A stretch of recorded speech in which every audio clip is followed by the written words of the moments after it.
Imagine for a moment that at birth you were given a bank account.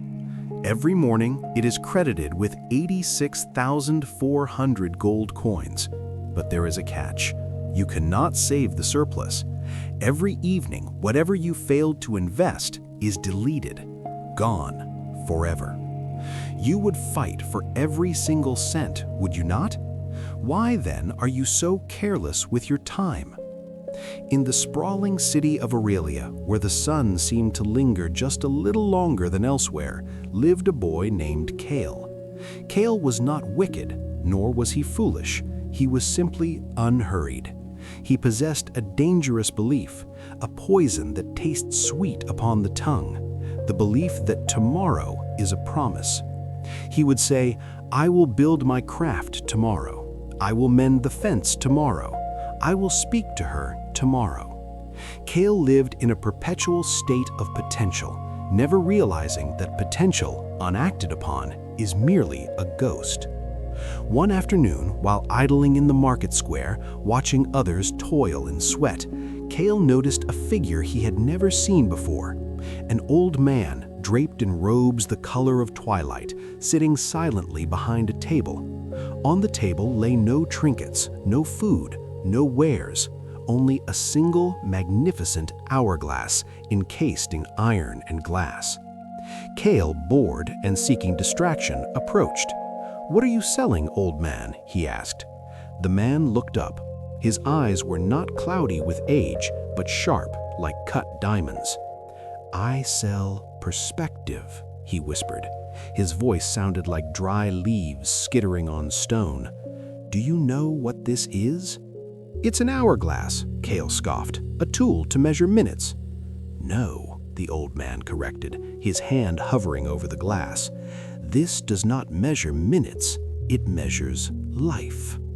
The old man turned the glass over. The sand began to fall.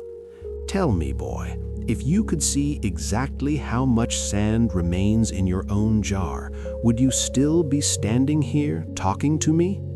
Kael laughed uneasily. "My jar is full. I'm young. I have decades." The old man beckoned him closer. "The tragedy of youth is the illusion of abundance. You treat time as if it were water from a river, endless, flowing, renewable. But time is not water. It is sand in a sealed vessel, and there is a hole in the bottom that no hand can plug." He handed Kael a small, heavy stone. "Hold this," the sage commanded. "Imagine this stone is a single hour. Heavy, is it not? Now drop it." "That hour is gone," the sage said. "You cannot pick it up. You cannot buy it back with all the gold in the city. You just traded a piece of your existence for the sensation of holding a rock. Was it worth it?" A chill ran down Kael's spine. For the first time, the lazy afternoon did not feel relaxing. It felt like a hemorrhage. He looked around the market. He saw men arguing over pennies, wasting hours to save copper. He saw people gossiping, trading their limited sand for the fleeting satisfaction of judgment. The Stoic philosopher Seneca once warned us, "It is not that we have a short time to live, but that we waste a lot of it. We are not given a short life, we make it short. We are not ill-supplied, but wasteful of its necessity." Kael looked back at the hourglass. "How much do I have left?" he asked, his voice trembling. "That," the sage smiled sadly, "is the one thing you are not permitted to know. And that is why your lethargy is a gamble with death."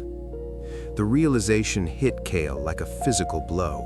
He wasn't just killing time. Time was killing him, slowly, methodically, one grain at a time. Kael ran from the market.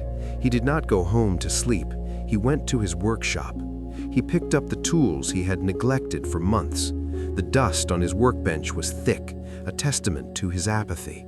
He wiped it away. He began to work, but he did not work with the frantic energy of panic. He worked with the focused intensity of a man who understands value. Every strike of the hammer was deliberate. Every breath was conscious. He realized that laziness is not rest.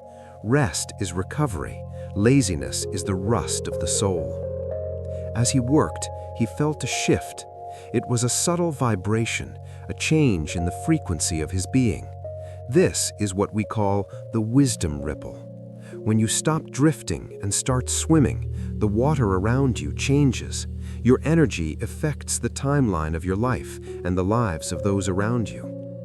Years passed. The sand continued to fall. Kael grew old, but he did not grow bitter.